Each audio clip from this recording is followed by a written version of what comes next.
Bonjour à toutes et à tous. Donc, la conférence de presse avec Aurélien Chouameni. Comme d'habitude, vous me faites signe, votre prénom, votre nom, le nom de votre média, vous posez votre question à Aurélien. Oui, bonjour Aurélien, Vincent Duluc à l'équipe. Est-ce que tu peux nous décrire un peu comment tu as vécu tous ces jours comme capitaine? Je les ai vécus très normalement.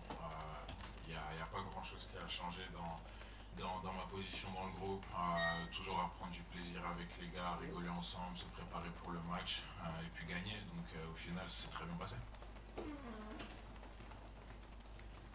Bonsoir Aurélien, Jean Rességuier d'RMC Sport.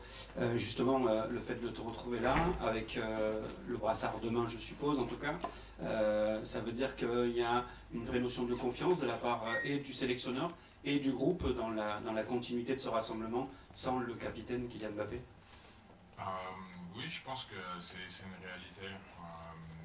Je sens de la confiance de la part du groupe, mais aussi du coach. Donc, comme je l'ai dit, à partir du moment où j'ai su que j'allais être capitaine pour le premier match, ensuite pour le deuxième, c'était beaucoup de fierté et de reconnaissance. Donc, maintenant, comme je l'ai dit, on ne sait pas de quoi l'avenir est fait, mais en tout cas, je prends beaucoup de plaisir à être là aujourd'hui.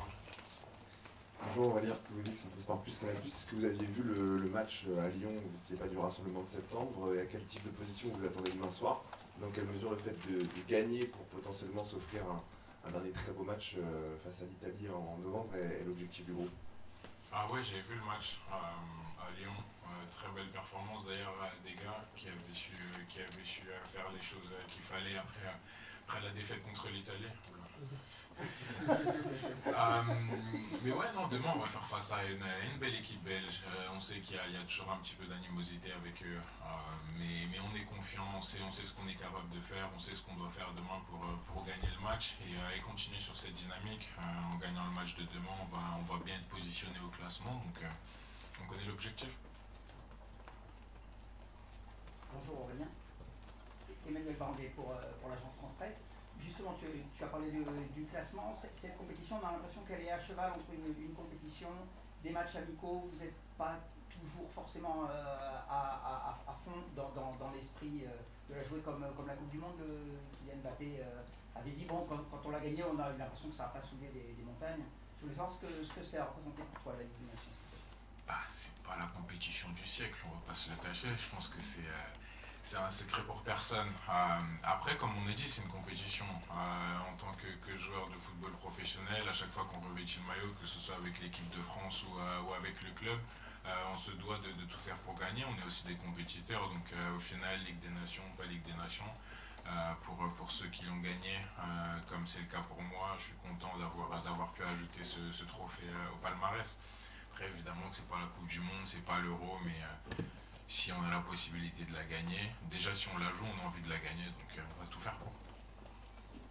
Bonjour Aurélien, Giovanni Castelli, la chaîne Équipe. Je suppose, même si Wesley Fofana nous a dit l'autre jour qu'il vous en avez pas parlé, que vous êtes au courant de ce qui se passe autour de Kylian Mbappé, en tant que capitaine actuel de l'équipe de France, qu'est-ce que vous pensez de l'enchaînement de ce qui se passe pour Kylian? Est-ce que vous pouvez comprendre que pour une partie des Français, vu qu'ils représentent ces bleus-là, est-ce que vous pouvez comprendre que ça peut choquer? Merci. Franchement, je trouve qu'on en fait un peu trop. Chacun a le droit de penser ce qu'il veut, mais de toute façon, on sait, à chaque fois que c'est Kylian, ça prend toujours des proportions démesurées. Comme Wesley l'a dit, à juste titre, il n'y a pas de sujet pour nous. Pour ceux qui sont proches de lui, on a eu la possibilité de parler avec lui avant le match, après le match, sans problème. Il a suivi le match, donc l'endroit où il a suivi le match, pour nous, franchement, ça n'a pas forcément d'importance en vérité. Comme je l'ai dit à plusieurs reprises, l'amour de Kylian pour l'équipe de France n'est plus à démontrer. On sait qu'il est toujours là pour les gars, comme je l'ai dit, il a envoyé pas mal de messages aux gars pour savoir comment ça se passait et tout. Donc on a hâte qu'il revienne tout simplement. Bonjour Aurélien, en face Rémi Farge, l'Est républicain, ici. Vous parlez d'un petit peu d'animosité entre les deux équipes. Vous étiez sur le terrain, l'Euro, la Marseillaise avait été sifflée avant le coup d'envoi par certains supporters belges. Est-ce que vous attendez un accueil un petit peu hostile demain?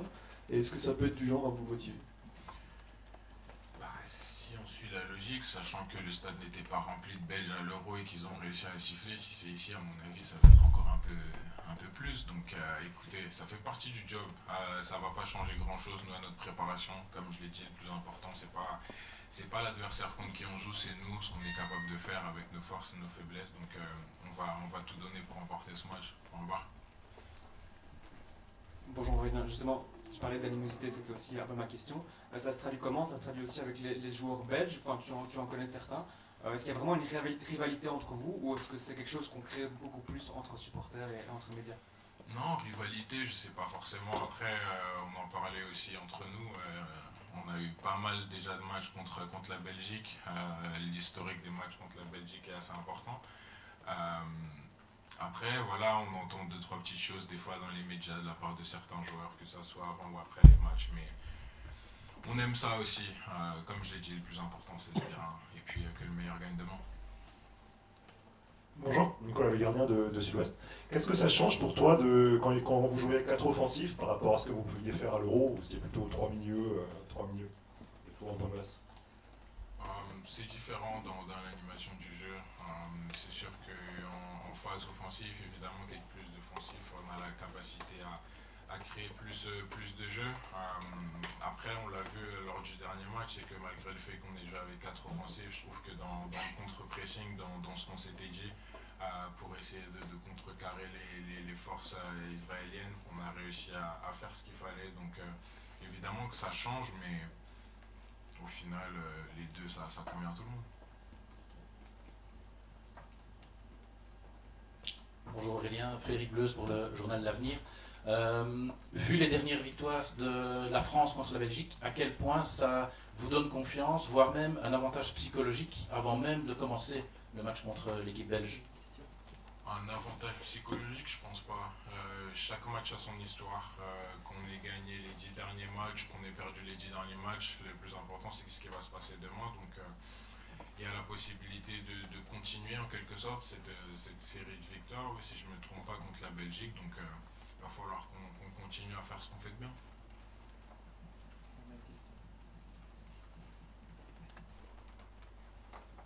Philippe, sans fourche, RTL.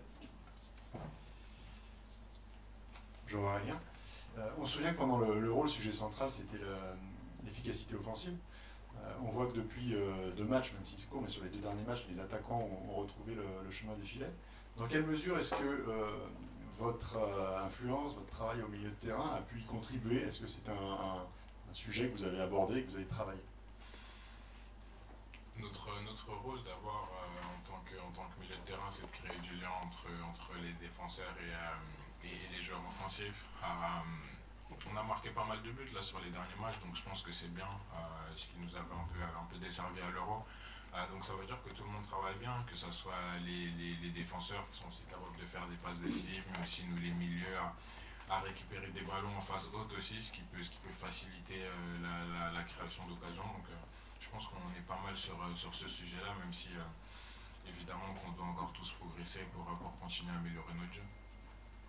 Bonjour Aurélien, Nicolas Paillard, InfoSport Plus, Canal+. En quoi la fin prolifique du match face à Israël, ça peut servir pour demain?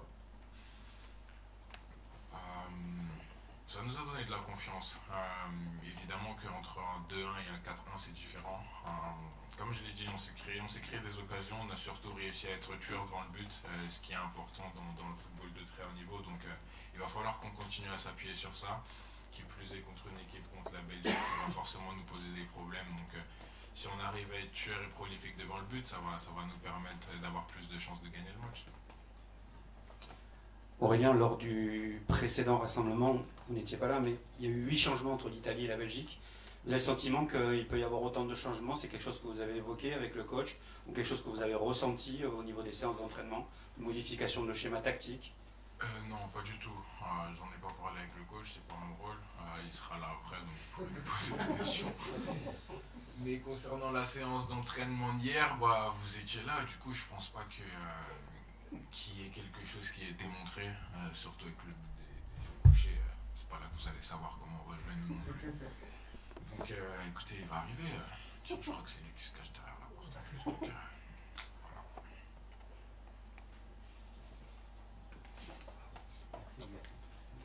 Donc, Bonjour Aurélien. Aurélien.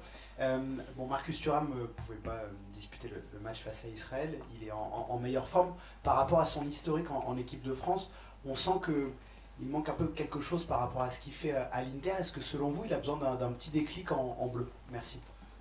Non, un déclic, je pense pas.